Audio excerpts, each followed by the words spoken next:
Naglalakad malapit sa barangay hall sa Taguig City ang lalaking yan nang barilin sa ulo ng isa pang lalaki. Kahit natumba na ang biktima, patuloy pa rin siyang binabaril ng suspect. Tumakas ang gunman kasama ang kasabot niyang nakamotorsiklo.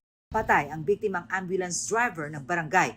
Utang sa droga ang hinihinalang ugat ng krimen. Natunto ng pulisya ang mga suspect pero nauwi sa engkwentro ang hot pursuit operation. Patay ang dalawang suspect. Patay ang dalawang magkapatid na lalaki matapos pagbabarilin sa kanilang bahay sa Zamboanga City. Ang suspect, sarili nilang kapatid na mabilis na tumakas. Palaisipan pa ang motibo ng krimen. Marisol Abduraman, nagbabalita para sa GMA Integrated News. Huwag magpahuli sa mga balitang dapat ninyong malaman.